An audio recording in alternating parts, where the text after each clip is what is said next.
Nú jæja, við höldum áfram að það eru þá flokkabreytur í R og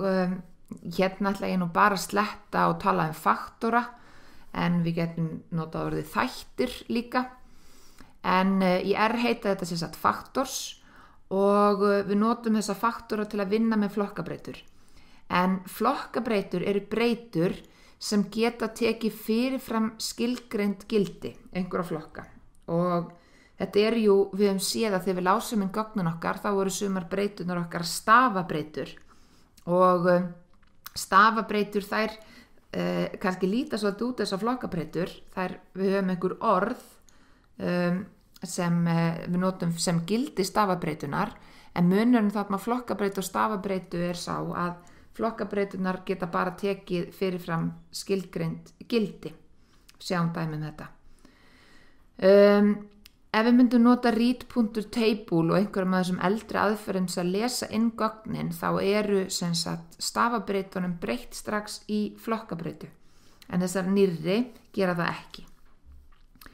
en í forcats pakkanum sem hluta Tidyverse má finna ýmsar aðferðir til að vinna með flokkabreytur en þið þurfum að hlaða nú sérstaklega inn með library forcats en nú skulum við skoða þetta algenga vandamál eða ekki vandamál heldur bara sem við getum lent í að við erum sem sagt með talnabreytur eða við erum flokkabreytur en við nota tölur til að kóða gildin og þegar við lesum þá slíka breytu inn í R hún lesin inn sem talnabreyta og við þurfum að breyta inn í flokkabreytu eftir innlesturinn við getum reynda líka gert það beint í aðferðina sem við lesum inn gögnin en við skulum skoða hvernig við gerum það eftir á hér og við getum notað faktor aðferðina og aftur ætla ég bara að stela þessum kóða hér og förum hérna inn og við skulum aðeins fara yfir hvað erum við að gera aftur erum við að nota mutate þannig að við töluðum það að mutate notum við þess að búa til nýjar breytur en við getum líka notað þess að yfirskrifa breytur sem nú þegar eru í gagnatöflunni og við höfum breytuna kyn hérna hún hér tekur bara gildi 1 og 2 það einu gildin í þessu gagnaskrá og þetta sem sagt talnabreyta og við viljum endilega breyta henni í flokkabreytu og það gerum við með þessari faktoraðferð þá segjum við taktu kyn gömlu talnabreytuna og yfirskrifið hana sem flokkabreytu ef ég keyri þessa hérna línu við sjáum í rauninni engan mun við sjáum þetta ennþá hér höfum við bara 1 og 2 1 og 2 1 og 2 en það sem hefur breyst að þetta orðin hérna flokkabreyta sjáu þetta faktor áður en ég keyrði þessa skipun hérna þá hafði komið numerik út úr þessi talnabreyta þetta var svona dæmiger skipun sem ég hefði í rauninni bara átt að skrifa hérna niður þetta eitthvað sem ég vil ekki geyma endilega í skipanaskránni minni en hún sem sagt orðin flokkabreyta og getur þá tekið bara þessi 2 gildi 1 eða 2 núna og það ágætt samt að í staðinn fyrir að nota hérna þessa skipun hér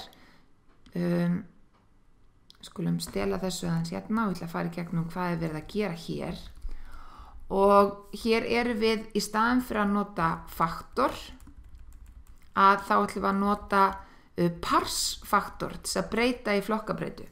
og þegar við notum þessa parsfaktor þá erum við fyrirfram búin að segja hvaða gildi á þessi breyta að geta tekið og við skoðum það sem sagt bara í gögnunum okkar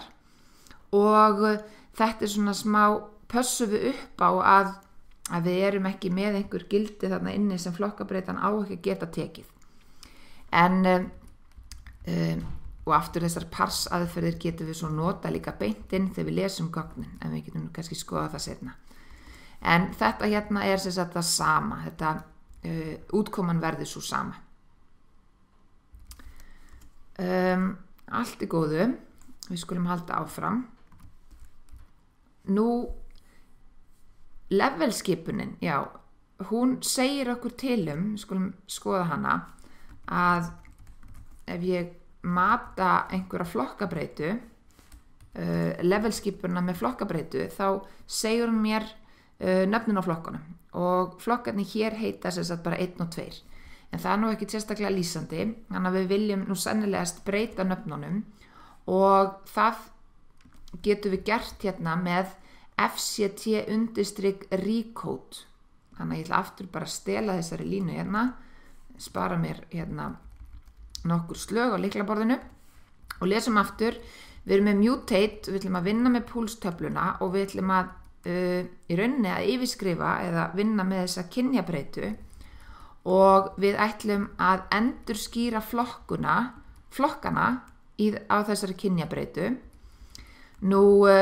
flokkurinn, og hérna þurfum við að sjálfsögðu annarkvort að muna hvernig við skráðum gögnin eða frá upplýsingar frá þeim sem skráðu gögnin, hvað er 1 og hvað er 2. Og það var nú hérna, ég ætla nú ekki að við getum svo sem alveg fletti upp, þess að vera alveg viss í lýsinguna á gögnunum að 1 er kona, 2 er karl og 3 er annað kyn, en í þessu gagnasafni sem við höfum þá erum við bara með einstaklinga sem hafa skráð kyn sitt sem annarkvort konu eða karl, þannig að taka bara gildin 1 eða 2. Og við ætlum sem sagt að, nú fyrir við á réttan stað í glærunum,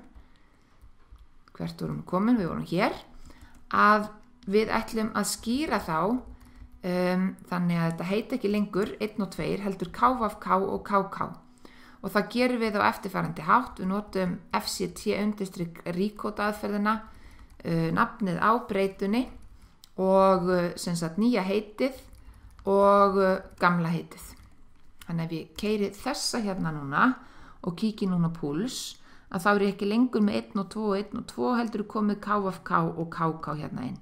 Og hér þurfum við að passa tilgreina alla þá flokka sem breytan tekur.